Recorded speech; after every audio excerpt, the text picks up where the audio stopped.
अस्सलामु अलैकुम वरहमतुल्लाहि वबरकातुहू। आज के इस वीडियो में मैं 10th क्लास की उर्दू को लेकर हाजिर हुआ हूँ, जिसका कल एग्ज़ाम होने वाला है। आज मैं बात करूँगा, सिर्फ इम्पोर्टेंट क्वेश्चन के बारे में बात करूँगा, और जो एग्ज़ाम में सवाल पूछे जाते हैं, जो सवालात आते हैं, किस पोर्शन से, किस हिस्से से ज़्यादा सवालात आते हैं, उसको मैं बताने वाला हूँ। इसीलिए आप लोग इसको अच्छे से देखने की कोशिश करें और इस चीज़ को अंडरस्टैंडिंग ज़्यादा समझने की कोशिश करें, ताकि आपका एग्ज़ाम अच्छा से जा सके और आपका ऑब्जेक्टिव हो या सब्जेक्टिव, सारे अच्छे से सॉल्व हो सके। आइए पहले बात करते हैं कि पहला जो चैप्टर आपका है, यह है हम्द। लिखने वाले हैं शबनम कमाली। जब भी मैं बताता चलूँ कि जब भी कोई चैप्टर पढ़ना है तो सबसे पहले उनके मुसन्निफ़ को जानेंगे कि मुसन्निफ़ के हालात ज़िंदगी के बारे में जानेंगे। और जो भी चैप्टर होगा, चैप्टर के मुसन्निफ़ को जानना ज़रूरी है, क्योंकि यहाँ से कई सवालात और कई नंबर के आते हैं। इसीलिए अगर आप इसको नहीं पढ़ते हैं तो हो सकता है कि आपका ऑब्जेक्टिव छूट सके। इसीलिए देखते हैं यहाँ पे कि हम्द क्या होता है। इसके अंदर ज़्यादा सवालात नहीं आते हैं। हम्द में जो पूछे जाते हैं ज़्यादातर कि हम्द किसे कहते हैं और मनक़बत और क़सीदे में क्या फ़र्क है।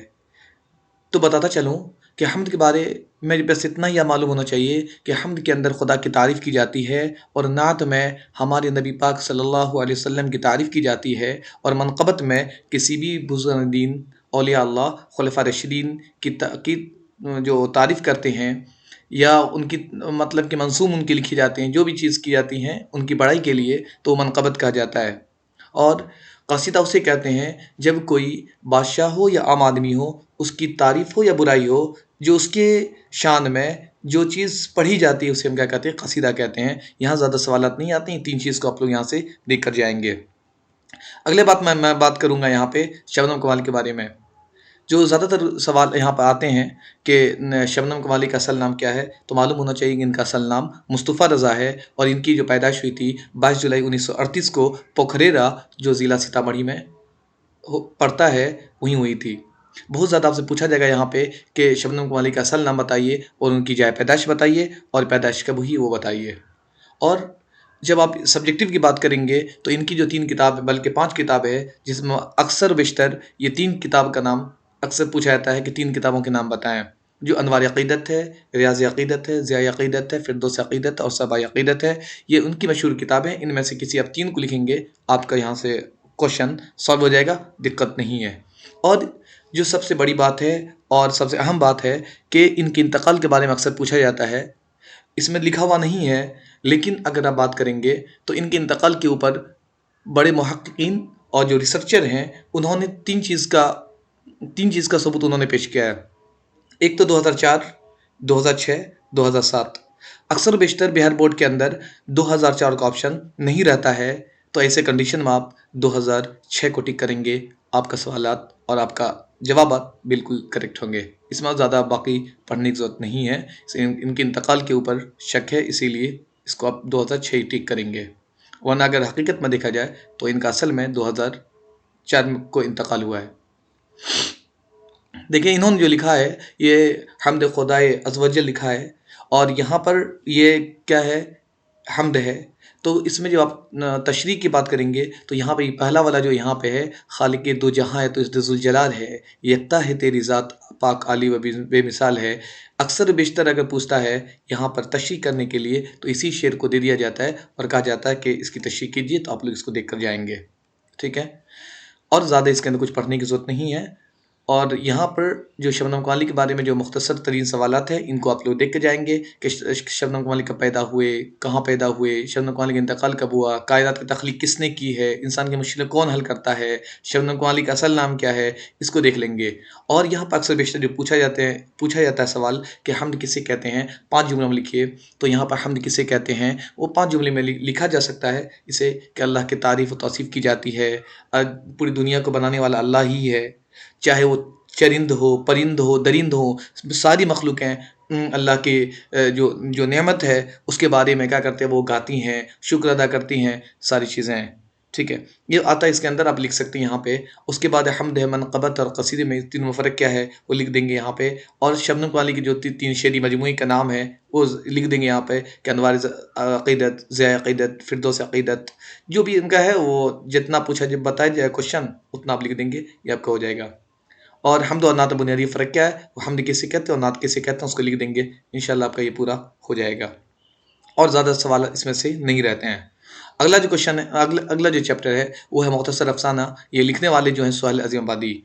इसके अंदर के बारे में सबसे पहले मैं बताता चलूँ कि सुहेल अज़ीम आबादी के बारे में बहुत ज़्यादा सवालात नहीं आते हैं। इनके बारे में भी बहुत ही कम और मुख्तसर कि इनकी जाए पैदाइश के बारे में आता है कि इनकी पैदाइश कब हुई थी और कहाँ हुई थी।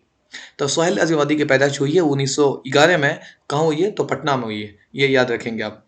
और बहुत ज़्यादा पूछा जाएगा तो सैयद मतलब सुहेल अज़ीम आबादी का या उनके वालिद का नाम या उनका असल नाम ये पूछा जाएगा कि सुहेल अज़ीम आबादी के वालिद का नाम क्या क्या था, या बहुत ज़्यादा आपसे पूछा जाएगा तो इनका असल नाम पूछा जा सकता है कि सुहेल अज़ीम आबादी के वालिद का नाम क्या है और इनका असल नाम क्या है। तो आप यहाँ से इसको लिख देंगे सैयद मुजीबुर रहमान, इनका जो असल नाम है, बस काफ़ी है।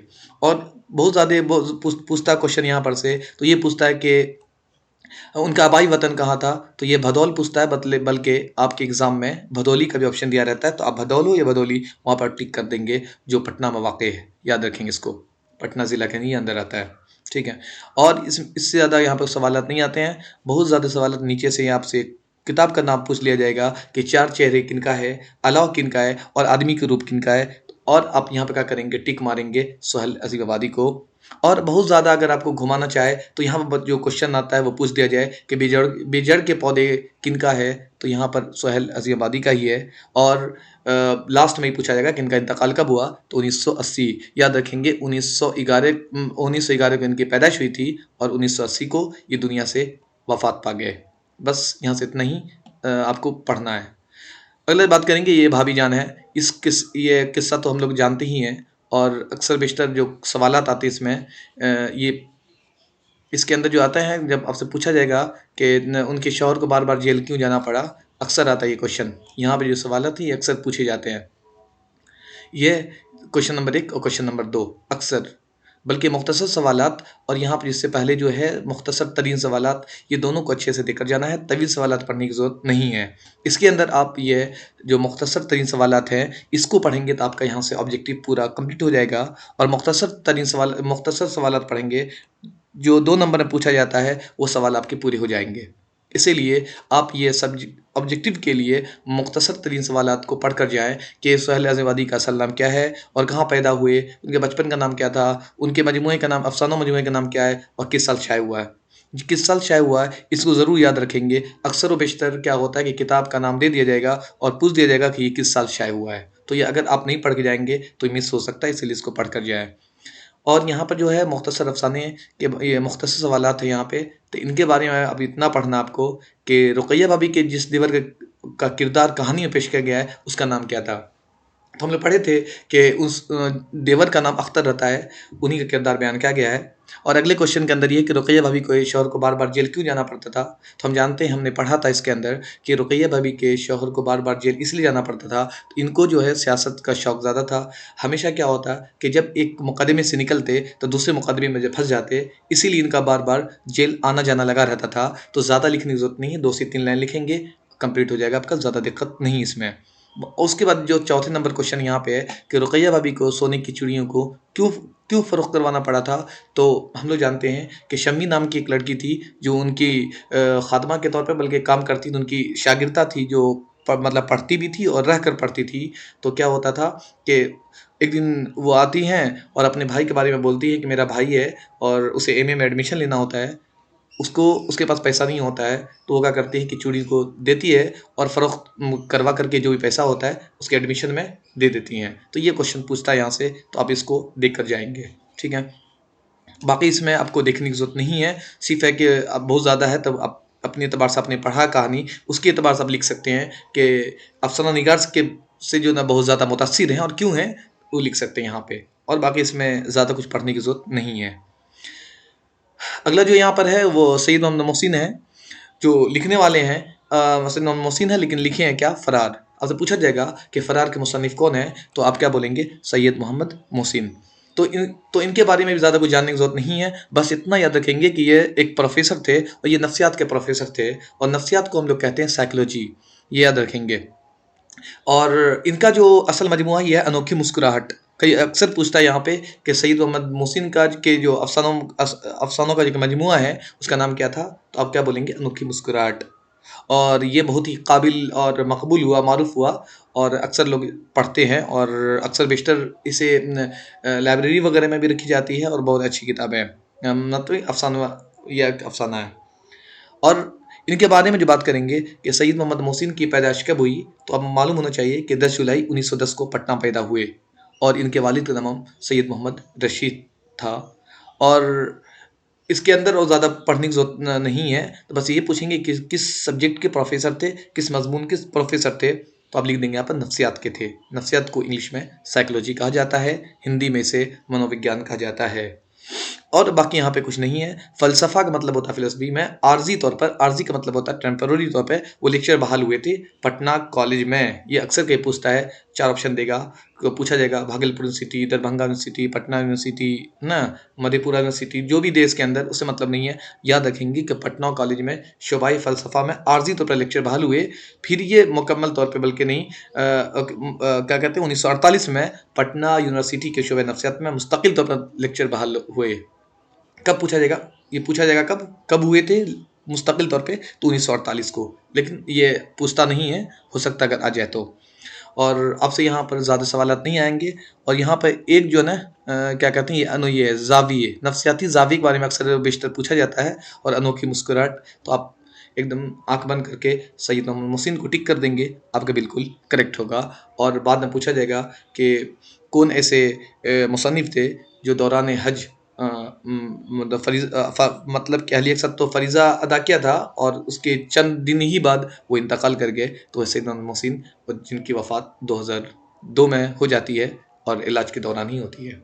ठीक है, ये फ़रार के बारे में लिखते हैं कि फ़रार क्या होता है। फ़रार, जिसको हम लोग अक्सर बोलते हैं कि यहाँ से वहाँ फ़रार हो गया, ठीक है ना। इसमें एक लड़के की, न बल्कि महमूद का एक किरदार बयान किया गया है। उसके बारे में बताया जाएगा कि वो हॉस्टल में रहता है, लड़का है, लेकिन वो उस आलम में होता है कि वो नौजवान रहता है, और अभी वो एक जवानी के दहलीज पर कदम रख चुका रहता है, और नफ्सियाती जो उलझन उसके ऊपर का शिकार हो जाता है वो, और हावी हो जाता है, जिस वजह कर, क्योंकि बचपन में उनकी माँ का सख्त मिजाजी और मतलब कि चिड़चिड़ापन, इस वजह के बारे में होता है। तो कहा जाता है कि अक्सर कि जब घर के अंदर प्यार मोहब्बत नहीं दी जाती है, तो बच्चे, लड़का हो या लड़की, बाहर की तरफ मोहब्बत के लिए हाथ को बढ़ाते हैं। इसीलिए माँ के चिड़चिड़ापन को, माँ के सख्त मिजाजी को पेश किया गया है कि अगर माँ का मिजाज या बाप का मिजाज, घर का घरेलू माहौल सही नहीं हो, तो बच्चे किस तरह मतलब बेहिस हो जाते हैं, और बच्चे गलत जगह पड़ जाते हैं। इसीलिए उसके बयान किया गया इसके अंदर। तो इसको ज़्यादा कुछ पढ़ने की ज़रूरत नहीं है। जो अक्सर जो क्वेश्चन पूछे जाते हैं, वो आपसे पूछा जाएगा यहाँ पे कि मुख्तसर तरीन सवालात में, कि डॉक्टर मोहसिन की पैदाइश किस शहर में हुई थी, डॉक्टर मोहसिन की तारीख़ पैदाइश बताइए, और डॉक्टर मोहम्मद मोहसिन की किस मौजू पर महारत रखते थे। महारत का मतलब होता है स्किल होता है। तो ये क्वेश्चन आते हैं इसके अंदर, तो आप बोलेंगे यहाँ पर नफ्सियात में, ठीक है। और मुख्तसर जो सवालात हैं, इसमें से ज़्यादा कुछ करने की ज़रूरत नहीं है। बस इमाम महमूद के किरदार पर 5 जुमले लिखिए। किरदार को इंग्लिश में कहते हैं कैरेक्टर। बस उनके बारे में जो जानते हैं महमूद के बारे में, वो लिख देंगे, बस काफ़ी। इसमें कुछ ज़्यादा पढ़ने की ज़रूरत नहीं है। अगला जो चैप्टर इसमें है, ये कमर जहाँ है। तो कमर जहाँ के बारे में भी क्वेश्चन अक्सर बेशतर पूछा ही जाता है कमर जहाँ के बारे में। अब जब भी चाहे आप 2018 को देखें, 19 को देखें, 20 को, लगातार इधर जो एग्ज़ाम होते जा रहे हैं, आप 5 साल 6 साल देखेंगे, तो आपको कमर जहाँ के बारे में सवालात रहते हैं। इसमें जो आपसे पूछा जाएगा कि कमर जहाँ की पैदाइश कब हुई है, तो बताएंगे 1951 या 51-52 में। एग्जैक्ट 51 या 52 नहीं है, दोनों के अंदर दो को शामिल किया गया है। और पूछा जाएगा कमर जहाँ की पैदाइश कहाँ हुई है, तो समस्तीपुर ज़िला लगाएंगे आप। और गांव का नाम नहीं पूछा जाता है, सिर्फ ज़िला पूछा जाएगा आपसे। और इनके वालिद का नाम क्या था, तो मालूम होना चाहिए, सैयद अताउल हक था। और इसमें कोई ख़ास नहीं है। बस यहाँ पे एक और क्वेश्चन आता है कि ये जो इन्होंने जो एमए किया था, एमए क्या क्या था, वो कहाँ से किया था, और इनका एक ड्राइंग से किया था इन्होंने, ठीक है, कहीं पढ़ेंगे तो यहाँ पे लिखा होगा कि कहीं उन्होंने ड्राइंग से क्या था, एमए जो किया था, ठीक है, अक्सर बेशतर, अच्छा सॉरी, यूनिवर्सिटी से उर्दू में एमए किया था, ठीक है, वो मैं कुछ और बता रहा हूँ। तो इसीलिए यहाँ पे क्या करेंगे, आपसे जो क्वेश्चन पूछा जाएगा कि जुनून वफ़ा जो है और सुबह नौ, ये कहाँ से शाये हुई, तो मालूम मालूम होनी चाहिए आपको कि ये पटना से होती है और हुई थी 1966 में, ठीक है। और अगला बात का अगर इसमें कुछ और बात करेंगे तो इसमें कोई ख़ास ज़्यादा नहीं है, बस यहाँ पे इनकी जो भी जो मज़ामीन है उसको अब देख लेंगे, बाकी कुछ देखने की ज़रूरत नहीं है। जैसे यहाँ पर चारागर है, अजनबी चेहरे है। चारागर तो एक दो बार पूछता है, बट यहाँ पर अजनबी चेहरे को अक्सर बेशतर पूछता है। 1991 में ये शाये हुए थे, तो इसलिए आप इसको देख कर जाएंगे कि अजनबी चेहरे किनके हैं, तो मालूम होना चाहिए कि ये कमर जहाँ के हैं, ठीक है। और जो इन्होंने जो लिखा है कटी हुई शाख, क्या लिखा है, कटी हुई शाख। कटी हुई शाख, शाख का मतलब होता है कि आप देखते होंगे कि जब किसी पेड़ के जब शाख को पेड़ से काट दिया जाता है, तो एक एक क्या होता है कि जब किसी चीज़ को, सर को जब तन से जुदा कर दिया जाता है, तो सर का जो काम होना चाहिए वो नहीं हो पाता है। सेम इसी तरह कि जब पेड़ के शाख को काट देंगे तो पेड़ वो काम नहीं करेगा, बल्कि वो शाख हट जाएगा, तो वो जो काम करना चाहिए था वो काम नहीं कर पाएगा। मतलब कि आज हम अपने समाज से और अपने रिश्तेदार से हम कट जाते हैं और हम कट कर अलग हो जाते हैं, जो हमारे लिए बेहतर नहीं है। इसीलिए इस चीज़ का कि अक्कासी की गई है, इस चीज़ को बताया गया है कि आज के दौर में, आज जो साइंसी माहौल है, जितना करीब साइंसी हो रहा है, हमारे अंदर इंसानियत उतनी दूर जाती जा रही है। हमारे अंदर मोहब्बत, हमारे अंदर उल्फत, लोगों की मोहब्बत आज जो होना चाहिए था वो नहीं, बल्कि ये नफ़रत में तब्दील हो चुका है। इसीलिए हमें मोहब्बत की ज़रूरत है। इस चीज़ को इस वाले चैप्टर के अंदर बताया गया है कि हम साइंसी तौर पे तो जुड़ रहे हैं, हमें जदीद साइंसी की दुनिया में हम क्या कर रहे हैं, और मादी सिर्फ हम मटेरियल पर हम ज़्यादा एतमाद रख रहे हैं, उस पर भरोसा कर रहे हैं, बल्कि जो इंसानियत होनी चाहिए और हमारे अंदर वो दूर होती जा रही है। बल्कि और दिन ब दिन हमारे अंदर जो भी अखलाकियात है, सारी चीज़ें दूर होती जा रही हैं। इसलिए हमें इस पर ध्यान देने की ज़रूरत है। उन्होंने इस चीज़ पर ज़्यादा फोकस किया है और उनकी अहमियत बताया है। इसीलिए आपसे ज़्यादा क्वेश्चन जो है पूछा जाएगा यहाँ पे कि कमर जहाँ की पैदाइश कब हुई, वो लिख देंगे, और कमर जहाँ के वालिद का नाम क्या था। और जो इसके अंदर अक्सर बेशतर पूछा था कि कमर जहाँ किस यूनिवर्सिटी में उस्ताद हैं, वो भागलपुर में थी, तिलका मांझी में, ठीक है। तो इसको आप लोग देख लेंगे एक बार, और इसमें ज़्यादा कुछ क्वेश्चन नहीं है, बस मुख्तसर तरीन सवालात सारे देखने आपको हैं, और मुख्तसर सवालात आपको ज़्यादा देखने की ज़रूरत नहीं है, बस इसको देख लेंगे। अब 2 नंबर में काम करेगा इसके अंदर। कमर जहाँ की हालत ज़िंदगी में 5 जुमले लिखिए, बस एक को देखना आपको, बाकी इसमें कुछ देखने की ज़रूरत नहीं है। अगला जो इसके अंदर है वो है निगार अज़ीम। निगार अज़ीम जो है वो लिखने वाले हैं आशियाना, ठीक है। तो इसमें आपसे पूछा जाएगा कि निगार अज़ीम का जो असल नाम है वो मलका मेहर निगार है, और कलमी नाम निगार अज़ीम लिखती हैं। और इनके बारे में मैं बताना चाह रहा था, लास्ट इससे पहले जो पढ़ा रहा था, तो ये ड्राइंग में और पेंटिंग में इन्होंने एमए किया है, और कमर जहाँ जो है उन्होंने उर्दू में किया है। इस दोनों में फ़र्क मालूम करेंगे और इसको याद रखेंगे। और आपसे पूछा जाएगा यहाँ पर इनके बारे में कि इनका जो एक मजमुआ है जिसका नाम अक्स है, ये किस साल शाये हुआ, तो आप वहाँ पर टिक 1990 लगाएंगे, बिल्कुल करेक्ट होगा। और यहाँ पर जो गहन है ये 1999 में शाये किया था, इसीलिए दोनों के बारे में पूछा जाता है, और ज़्यादा इसके अंदर आता नहीं है। और दूसरी बात आपसे पूछा जाएगा कि गर्द आवारगी, ये जो सफ़रनामा है, इसके मुसन्निफ़ कौन है, तो आप लगा देंगे निगार अज़ीम। बस ये 3 क्वेश्चन पढ़ना है, बाकी सब पढ़ने की ज़रूरत आपको नहीं है। आगे देखते हैं आशियाना। आशियाना के बारे में क्या है कि इसके अंदर सास, बहू और बेटे की कहानी बयान किया जाता है कि जब अपने बेटे सिराज और बहू इरफाना के साथ कहाँ चली जाती हैं, वो बेंगलोर चली जाती हैं, और माँ अपने माँ और बाप जो है अपने बेटे और बहू के साथ बेंगलोर में रहने लगती हैं। और वहाँ का ये माहौल होता है कि क्योंकि बेंगलोर का ये माहौल है कि वहाँ पर एक क्या कहते हैं उसको, नफ़सी नफ़सी का आलम होता है। हर इंसान को, किसी भी शहर की बात करेंगे तो वहाँ पर हर इंसान एक इंसानियत नहीं है, बल्कि हर इंसान अपनी ज़िंदगी को गुजारने के पीछे लगा हुआ है। इतना वक्त नहीं है कि किसी के पास बैठकर हम बात करें, लेकिन उसके बावजूद भी इस तरह ज़िंदगी के गुजारने के बाद भी ये बहू कोई भी कसर नहीं छोड़ती हैं। वो अपने सास ससुर की खिदमत करने से, और न बेटा करता है, लेकिन फिर भी ये जो इनके वालिद साहब होते हैं सिराज के, ये उकता जाते हैं, और अपने बेटा और बहू के साथ वो उनको तशफ़ी नहीं मिलती है, बल्कि वो बोलते नहीं, अपना आशियाना तो अपना आशियाना होता है। फिर दोबारा वो अपने आशियाना अपने घर चले आते हैं, आबाई वतन में रहने लगते हैं, और कहते हैं अपना घर तो कुछ भी हो, रोटी नमक ही खाएंगे, मतलब कि रोटी और नमक ही खाएंगे, लेकिन अपना घर है, झोपड़ी ही सही, लेकिन शहर की ज़िंदगी से बेहतर अपना घर है। इसीलिए इस चैप्टर का जो थीम है, इस चैप्टर का जो असल में जो रखा गया नाम, ये आशियाना इसीलिए रखा गया है। और इसके अंदर वही बताया जा रहा है कि हम अपने रिश्तों को किस तरह हमें आज के दौर में, आज हर इंसान अपनी ज़िंदगी को सँवारने के पीछे लगा हुआ है, लेकिन इस खुशगवार ज़िंदगी के लिए लोग क्या करते हैं, अपनी जगह से दूसरी जगह चाहते हैं। क्यों? कि हम आलीशान, हमारे बंगला होगा, पैसा होगा तो हम ये करेंगे, वो बहुत सारी चीज़ों को, और हम तरक्की करेंगे, हम अमीर आदमी हो जाएंगे। तो इस तरह इसको बयान किया गया है कि हर चीज़ पैसा ही नहीं होता है। हाँ, जानते बिना पैसा कुछ नहीं होता है, लेकिन हर चीज़ पैसा से ही नहीं होता है। हमें इस पर ध्यान देने की ज़रूरत है। इसी को बयान किया गया है इसके अंदर। और इसमें जो आपसे कहानी पूछा जाएगा इसके अंदर, और जो सॉरी क्वेश्चन जो पूछा जाएगा आपसे यहाँ पे, तो निगार अज़ीम का असल नाम पूछा जाएगा, और किस किस मौजू पर एमए किए हुए हैं लिखना पड़ेगा, और निगार अज़ीम का अव्वलीन अफ़साने मजमूए का नाम क्या है वो पूछा जाएगा आपसे, और गहन कब शाये हुआ है, और सफ़रनामा का नाम क्या है, ये इसमें पूरा पढ़ लेंगे। और यहाँ पर दिया हुआ है एक मुख्तसर सवालात है, सही और सही के फ़र्क को जुमले में इस्तेमाल करके वाज़ेह कीजिए। ये अब तक में एक बार क्वेश्चन पूछा हुआ है, आता नहीं है, फिर भी देख लें। सही का मतलब होता है गनीमत, और सही का मतलब होता है करेक्ट, जिसको हम लोग कहते हैं राइट। इसलिए दोनों के अंदर फ़र्क मालूम होना चाहिए। हम बोलते हैं नहीं कि चलो सेहत अच्छी है, तो क्या करेंगे हम, गनीमत समझो, है ना, गनीमत समझो। अरे सही, तो इस तरह जो सही का इस्तेमाल करते हैं। और ये सही का मतलब होता है क्या, कि राइट, ये काम तुम सही कर रहे हो, सही वे में जा रहे हो, तो सही डायरेक्शन में जा रहे हो, तो ऐसे वाले को हम क्या बोलेंगे, सही, राइट। तो इतना ही सब पूछता है, बाकी सब पढ़ने की जरूरत आपको नहीं है, इसको देख लेंगे। और तवील सवालत में अगर कभी के पूछता है, तो ये सिराज के वालदा अपने घर के अपने बेटे के घर पे उकताहट क्यों महसूस करने लगी, ये आता है। बाकी सब पूछा नहीं जाता है, और इसे पढ़ने की ज़रूरत भी नहीं है। ठीक है, इतना ही पढ़ना है इसमें।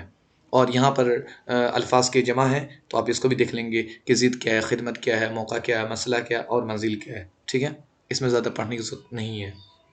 अगला जो चैप्टर है आपका, इस जो चैप्टर इसके अंदर ये आलिम हुद्दत है, इसको इंग्लिश में हम कहते हैं ग्लोबल वार्मिंग। इसके कोई मुसन्निफ़ नहीं है, बल्कि यहाँ पर इसको हम लोग बोलेंगे, हम लोग बोलते हैं माखूज़। माखूज़ का मतलब होता है, ये अरबी का लफ्ज़ है जिसे हम कहते हैं अख़ज़ करना। जब इसको इंग्लिश में कहते हैं टेकन बाय, जब कोई टॉपिक जब किसी दूसरे टॉपिक से ली जाती है, तो उसे हम माखूज़ कहते हैं, न कि किसी मुसन्निफ़ का या राइटर का नाम है।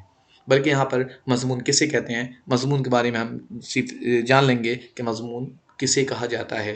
इसको आप देख लेंगे कि मज़मून के अंदर, नज़्म के अंदर, नसर के अंदर क्या फ़र्क है, मालूम होना चाहिए। ठीक है। और यहाँ पर आलिमी हुद्दत के बारे में दिया जा रहा है कि आज जैसे ग्लोबल वार्मिंग के अंदर मतलब क्या हुआ कि आलिमी हुद्दत के बारे में बात की जा रही है कि आज जब ज़माने के अंदर अभी क्या है कि जिस माशरे में हम रहते हैं, जिस माहौल में हम रहते हैं, तो ये माहौल मेरा साजगार नहीं है। क्यों? कि अभी क्या होता है कि गाड़ी की क्या कहते हैं उसके अंदर, जो गाड़ी हो गया इसके अंदर हो, या मतलब कि कोई माइक हो या डीजे हो, हम क्या करते हैं, बेता उसको फालतू का बजाते हैं, जब हमें ज़रूरत भी नहीं होती तो भी हम उसको बजाते रहते हैं, जो कि इंसानों के लिए नुकसानदेह होता है। जिस तरह देखते होंगे कि आज ये बढ़ती हुई आबादी को लेकर हम क्या करते हैं कि पेड़ को काटते हैं, लेकिन कभी हमने सोचा नहीं कि पेड़ को लगाएं जो लोगों के काम आ जाए, लोगों को फ़ायदा दे। ठीक है, तो हमें पेड़ नहीं काटने की ज़रूरत है, बल्कि हमें पेड़ लगाने की ज़रूरत है, क्योंकि हमारा माहौल तब अच्छा होगा जब हमारे यहाँ जो भी हमारे माहौल जो हमारे हमें क्या करे, एक हमें ऑक्सीजन दे सके, हमारे जो हम सांस लेते हैं, सांस एक बेहतरीन ले सकें, साफ ले सकें, तभी जाकर इंसान एक अच्छी ज़िंदगी गुजार सकता है। इसीलिए आज जो डिफोरेस्टेशन कहते हैं, जंगलों को बेतहाशा करते हैं, इससे बहुत सारे नुकसानात हैं, इससे बचना चाहिए।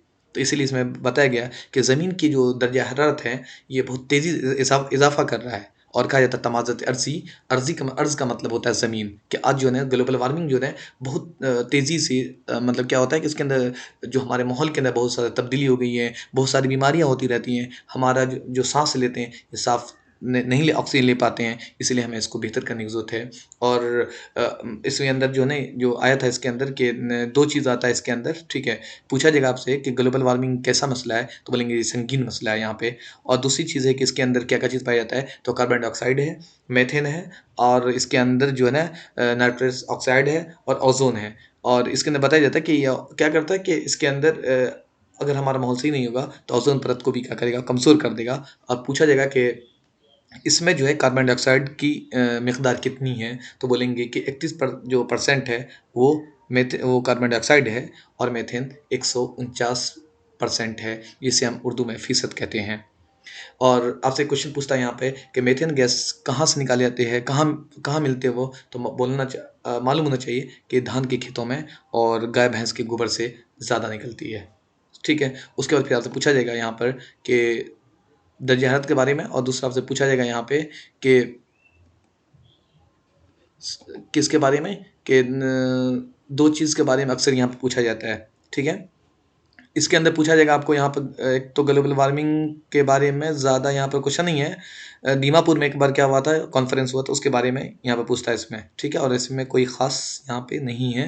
हाँ, ये पूछता है यहाँ पर कि क्योटो में कब हुआ था, ये 2007 में वहाँ हम कॉन्फ्रेंस हुई थी। कब? क्योटो में 2007 में हुई थी, और दीमापुर में 2008 में हुई थी। ये अक्सर बेशतर पूछा जाता है। और पूछा जाएगा आपका कि दीमापुर में जो मुनक़िद की गई थी, तो ऐसी वहाँ पर मेन असल मेहमान कौन थे उस दिन, तो बताएंगे ये साइंसदान थे, एपीजे अब्दुल कलाम साहब। ये मदऊ थे, इन्हें बुलाया गया था उस ग्लोबल वार्मिंग के अंदर। इसका नाम था पोल्यूशन और ग्लोबल वार्मिंग जो कॉन्फ्रेंस थे उसके ऊपर। ये पूछा है कब, कहाँ, तो दीमापुर में। कब हुआ था? 27 दिसंबर से लेकर 31 दिसंबर तक। ठीक है, इसके अंदर आपसे पूछा जाएगा क्वेश्चन यहाँ पे, और ज़्यादा इसके अंदर सवालात यहाँ पे नहीं आते हैं, बहुत ही कम सवालात यहाँ पर से आते हैं। बस इतना मालूम कर लेंगे यहाँ पे। इसके अंदर जैसे यहाँ पर पूछा जा रहा है कि कार्बन डाइऑक्साइड की मात्रा कितनी है, जैसे यहाँ पे देखें क्वेश्चन यहाँ पे दिया हुआ है